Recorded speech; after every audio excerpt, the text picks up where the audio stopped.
So both teams have their marching orders, and we'll get going again here in quarter number 3. This is fielded a couple yards deep. And he'll make it across the 20 as his guys will set up shop at the 23-yard line. Atlanta now coming out on the field. They have a chance to break our tie here as we get a look at the first drive of quarter 3. And it's such a tone setter, isn't it? Because both sides trying to seize momentum to begin the half. What do they have dialed up that'll give them an advantage to move the ball downfield? Let's find out what they have dialed up. Now Ryan out to the flat. That's complete to his running back.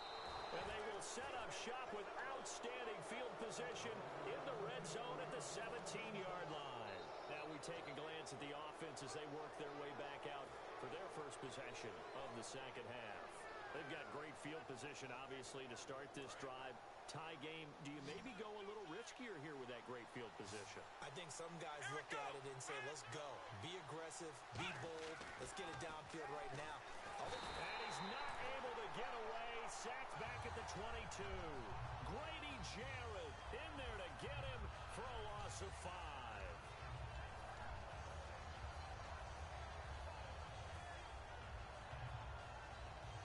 So the defense has put them in a tough spot. It's second and long. They'll come out in the pistol. Prescott now on second down. That is caught inside the 5. 18 yards there, and it'll be a first and goal.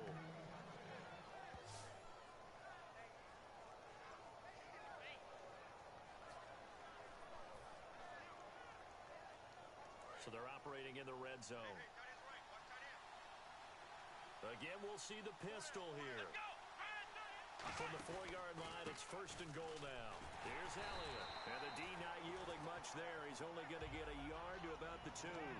Good first step there defensively, but they're still knocking on the doorstep, so maybe another run here? I think so. One of my favorite coaches used to say, son, if you could darn near lay down near the end zone and get in, give me my best power running play with my best back right now.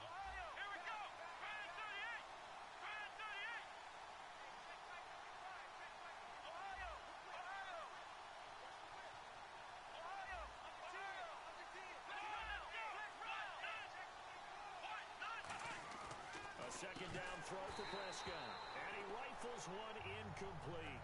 Well, pretty good coverage there in both of these defenses. They've had good coverage throughout this one.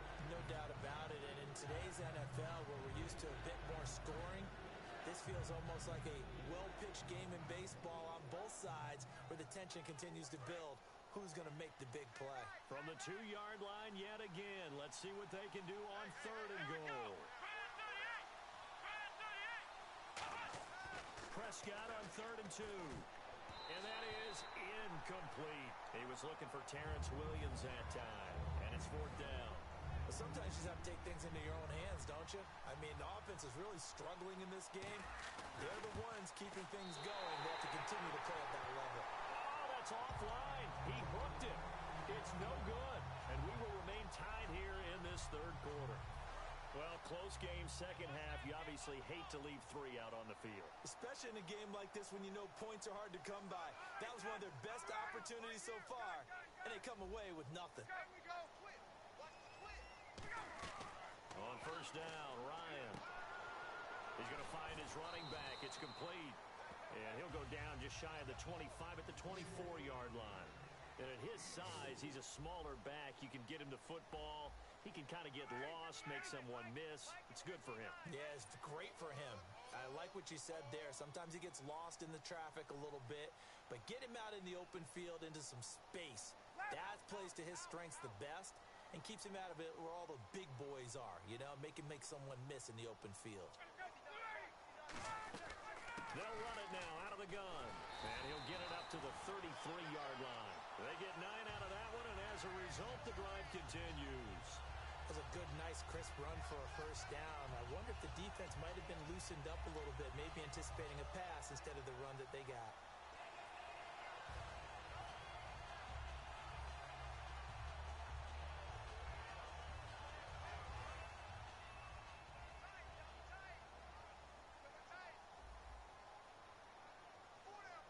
They come out with one back and 3 tight ends.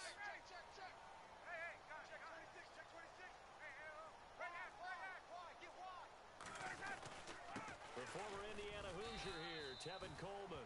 2 yards on the pickup there. It'll be 2nd and 8. That's a good play by the guys on the defensive side of the ball. Held him to a gain of 2. And that changes the playbook a little bit now for the guy calling plays. 2nd and 8. Now he's got to probably think about going to the air instead of maybe staying with the ground game.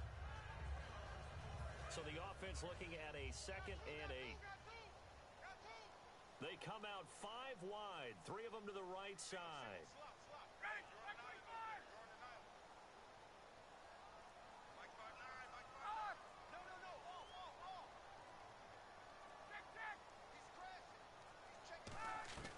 On 2nd down, Ryan hit, and he lost the football. But the Falcons were able to recover, so they will keep possession. Now they face a 3rd down after the fumble on 2nd down. And now they're in the hurry-up.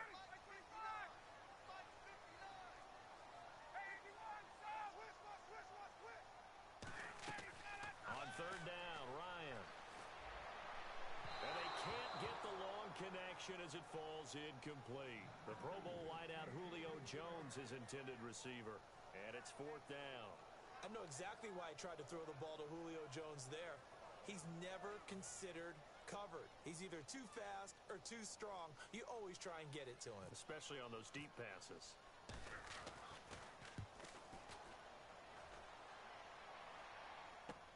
This is taken around the 12. Great blocking on the return. It springs him for 25.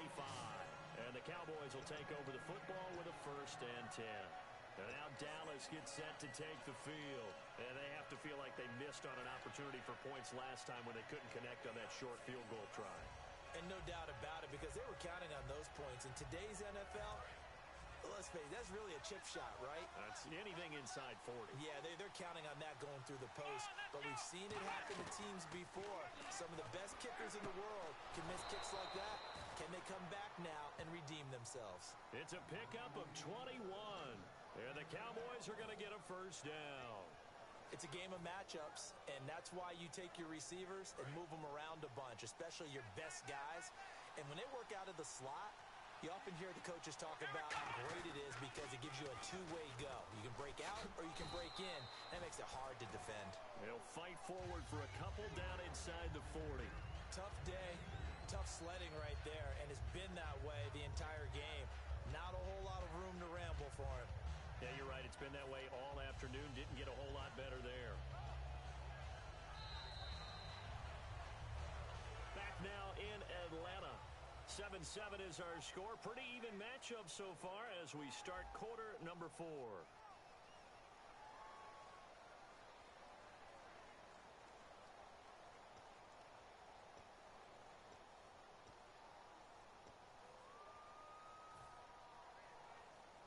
Second down, 8. One man in the backfield, Elliott. Second down, Prescott. And that one got tipped, kind of threw everything off. It brings up 3rd. Well, we're not playing 3 yards in the cloud of dust football anymore. I got to get why those old school coaches sometimes didn't want to throw the football. Because if it's popped up in the air, it almost turns into slow motion.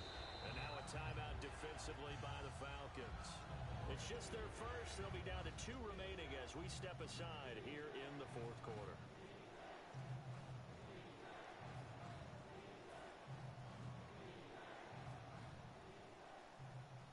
If they want a first, they need to get the football to the 32 here on 3rd down.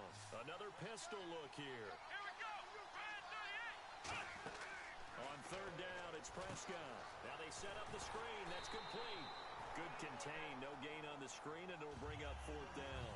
So unable to get any yardage at all off of the screen there on 3rd down. And ordinarily on 3rd down, that's when you want to bring pressure. You get all your guys who want to get after the quarterback. But how about the patience they showed? Read the play, snuffed it out, and made a nice stop.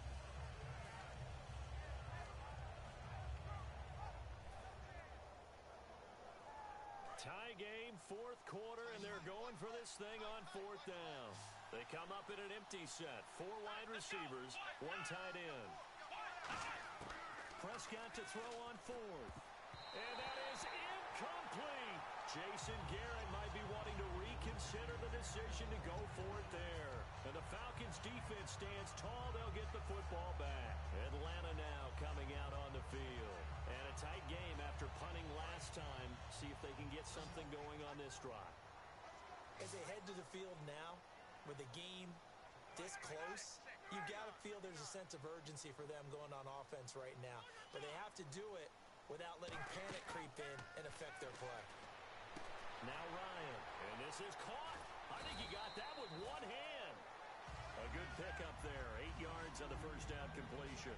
That was a terrific catch. I mean, to go up there and get it one-handed like that, but I almost want to go into that riff about back in my day, the gloves weren't quite like this. When did gloves really become prevalent, just in general? I think in the 80s. I think as we started to move through the 80s, especially as we got towards the latter part of that, but a lot of those were really like baseball batting gloves to begin with not much of a tacky area. And he loses the football a second time. And his guys will take over at their own 44-yard line.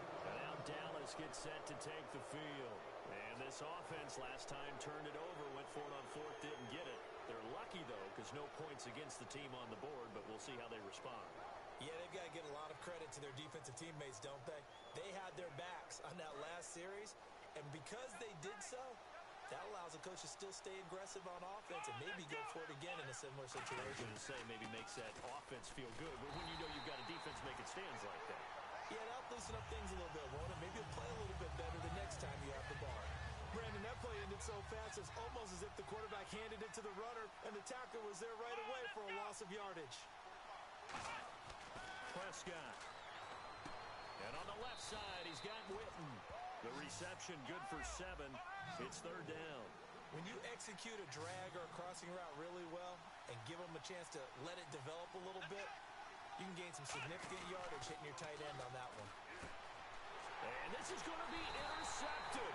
A great read, and it's picked off. And his guys are going to take over at their own 48-yard line. And here now come the Falcons.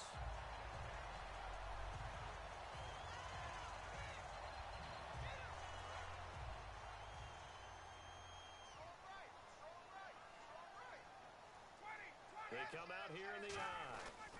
The drive will start with a carry by Devontae Freeman. And this one's going to go the wrong way. Losing yardage back at the 42.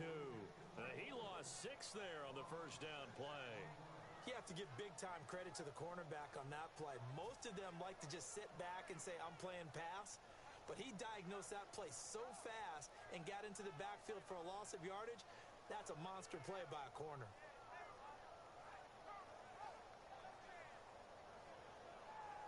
And the offense can string something together, but they'll need to do it quickly here to try to get points on the board and win this game.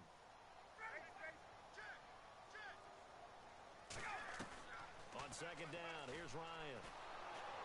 And he'll be hit as he releases it, and that'll fall incomplete.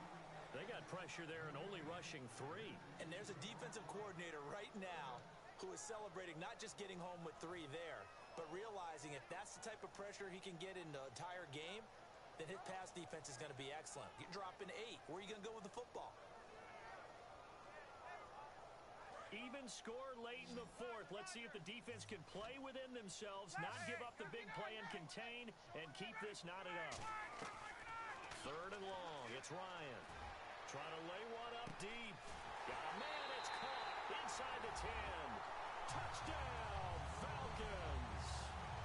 Julio Jones, 57 yards. And the Falcons have taken the lead.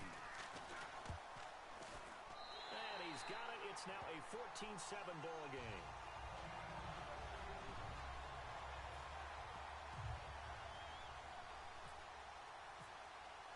Now after the touchdown, it's Bosher to kick it away.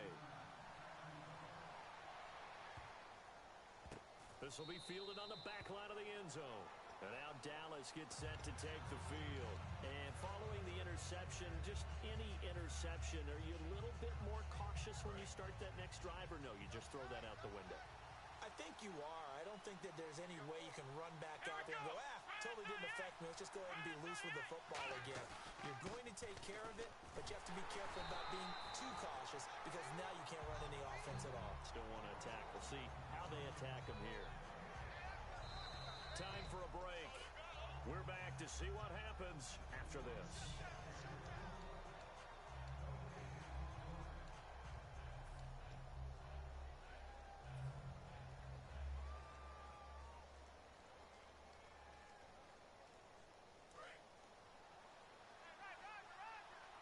And no press coverage here. They are backing off in the secondary. Prescott now on second down. Completes it to Jason Witten. And he gets this one just shy of the 40. They'll mark him down at the 39. They give him 14 yards that time and a fresh set of downs. They're going to hurry back to the line now. Back to throw. He hits Beasley right side. A good pickup there. 8 yards on the first down completion. When you see zone defense and you know you've got a drag route on as your primary call, you got to be really careful as a passer about how far you let your guy go because he might wander into some tough coverage. He'll look to throw. On the left side, he finds Beasley. Now hold everything here. We're going to get a timeout by the offense. It's just their first. They've got 2 more to use here in the final stages.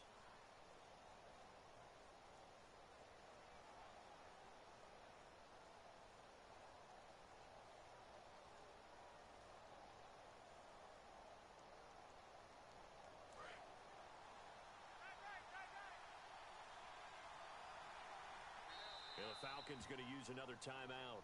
That'll leave them with just 1 remaining in this 4th quarter of play.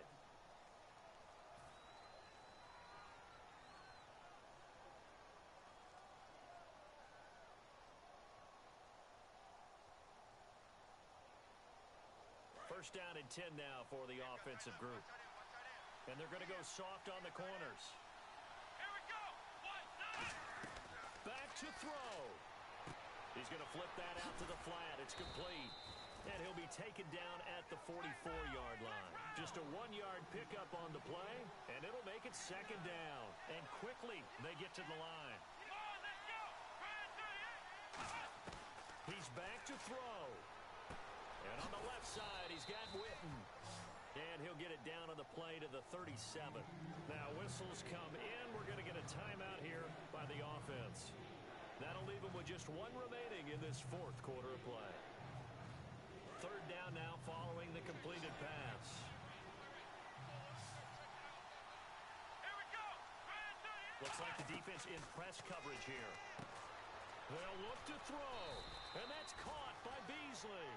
The 15 yards there on the catch and run. But that's what you're looking for when you're wanting to throw the ball downfield. You want one of those guys who can play out on the perimeter, can play out wide, who can not only get open, but when they're covered, can uncover themselves downfield and create catches. And a nice gain of 21 yards. So how do you beat man coverage? First of all, you want to be a superior receiver, but you know something, that guy who's covering you, he's usually pretty good too. So the corner route is usually a great spot to get it done. And the 8th play on this drive coming up. They come out with one. Now hang on here. Timeout called by the defense. It'll be their 3rd and final timeout, so as they talk things over, we'll step aside. Possible run anticipation here as the D-line sandwiches together.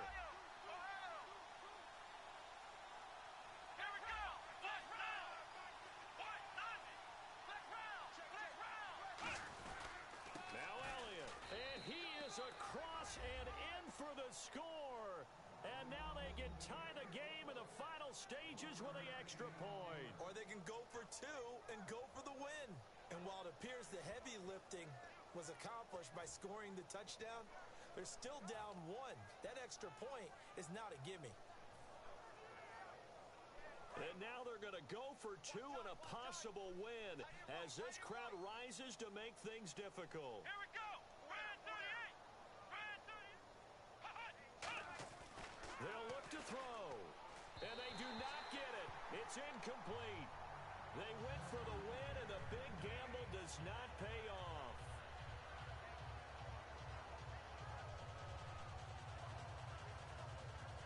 The clock showing 19 seconds to go. And this is going to be recovered by the hands team. And that should just about put a capper on this one. Well, fourth quarter, they felt like they needed the football back. Unfortunately, they couldn't get it. And I know we brought analytics into the game, and someone has said here that the data says that when a team's expecting an onside kick, 80% of the time, the team expecting it, they do actually recover the ball, which is what we saw here. I just wonder if that number is much more of a anecdotal type of a number. Kind of like when the coaches tell us, well, when you score on special teams, 93% of the time you win the game. I'm still waiting to see that number is empirical. And the offense moving quickly to the line.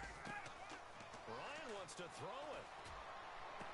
A 50-50 ball here, and it's intercepted. Picked off Byron Jones. But he will not be able to bring it back. My goodness, what a bizarre ending. The kind of decision that could get a quarterback released before he gets back to the locker room.